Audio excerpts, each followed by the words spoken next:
Yun na nga, welcome to my vlog again guys. Yun, bago tayo magsimula, shoutout muna tayo kay Marvin Davan, kay Boss Lester, nga ba ang pangalan mo boss? Oscar Biag, Christopher Neria. Yun, shoutout sa inyo mga pre. Sila nga pala guys yung mga katrabaho natin sa PLDT PEMS dati since 2017. Ayun na nga, balik na tayo sa video natin. Syempre dahil dumating na yung new phone natin, kailangan din natin ng room kung saan tayo magla-live at mag-e-edit ng mga video natin. Pasukin na natin, baka pasukin pa ng iba. Yun.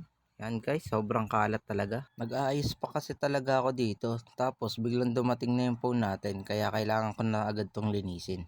Yung ibang wallpaper dyan, matagal ko nang naikabit. Pero hindi ko pa natapos. Napabayaan ko na kasi tong kwartong to. Simula nung nagka-work ako. Pero ngayon, dahil may time na tayo, papagandahin na natin to. Ayun, marami pa tayong gagawin. Naka-primer pa lang yung pinturo ng kama natin. Tapos kulang pa sa liya. Tapos saka natin pipinturahan. Guys, suggest kayo kung anong magandang kulay dito sa kama natin. Papatungan ko kasi ulit to ng primer kasi tingnan nyo guys, kinalawang na siya. Ano, tagal na kasi na itong na-stock dito. Dahil ngayon lang ulit tayo nagka-time, ayan, saka natin siya ayusin. Pati mga bintana neto, tingnan nyo guys, ang kapal na talaga ng alikabok. Ang labo na, parang relasyon nyo ng jowa nyo.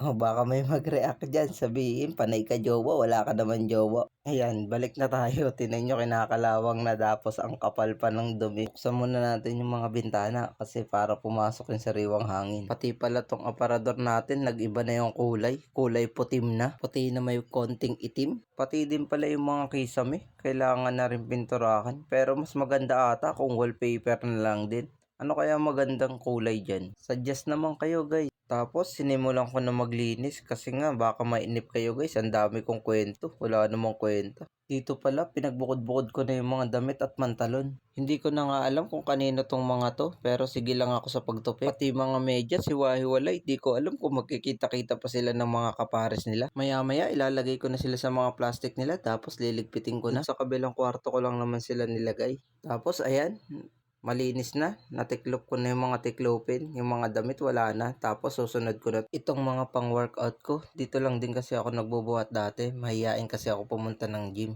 Dahil wala akong cameraman, mamagicking ko na lang tong mga to. Wow, magic! Papalitan ko din pala tong nasa sahig. Baka may alam kayong kulay na babagay, comment nyo lang din. Ikakabit ko na rin pala tong mga natirang wallpaper na di ko pa nakakabit para matapos na rin natin.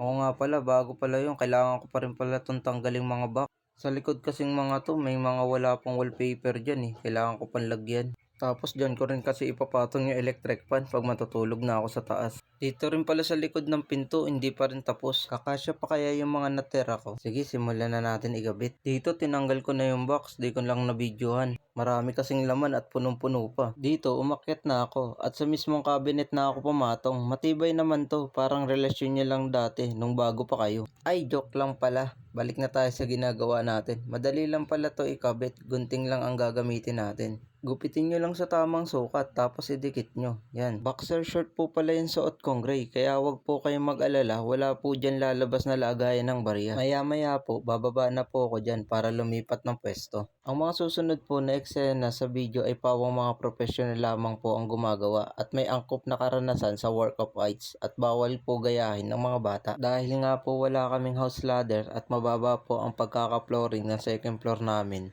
Naikabit ko naman po siya ng ligtas, balik na po tayo sa paggupit at pagkabit. Dito natatawa na ako sa pagbo-voice over ko kasi nga ngayon ko lang din napanood yung video. Dito di na ako mapakali kasi nga kulang na kulang pala yung wallpaper na ikakabit ko. Iniisip ko kasi last year ko pa kasi to in order, baka wala na ako ma-orderan. Kaya agad-agad ko nang kinuha yung cellphone ko para maghanap sa TikTok. May nakita naman agad ako na nagflex pero kulay pink kaya agad kong tinanong kung may sky blue. Nagsabi naman siya agad na meron. Kaya tinanong na agad natin kung anong basket number. Ayun, plinex din naman agad ni seller. Kaya nakita ko naman siya agad. Nakamukha talaga.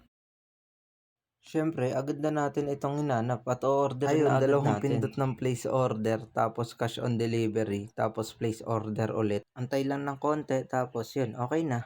Naisip ko na 2 to 3 days pa naman yun bago dumating at may pupuntahan din naman pala ako ngayon. Kaya naisip ko na maglinis na muna. Dito napulot ko yung salamin tapos sinuot ko kung bagay. Baka maisuot ko mamaya para di halatang puyat ako. Hanggang dito na po muna. Salamat po sa mga nanonood at patuloy pong sumusuporta. pa-like, follow, and share. At pa-comment na din po yung mga suggestion nyo. At sa mga nagpapa-shoutout po, salamat po sa mga patuloy nyo pong pag-comment at panonood, pag-like. At sana po i-share nyo rin po ito para mapanood po ng inyong mga kaibigan, kamag-anak, at kapamilya at buong barangay. Salamat po. See you on my next vlog. God is good all the time. Let's go. Bye guys. See you.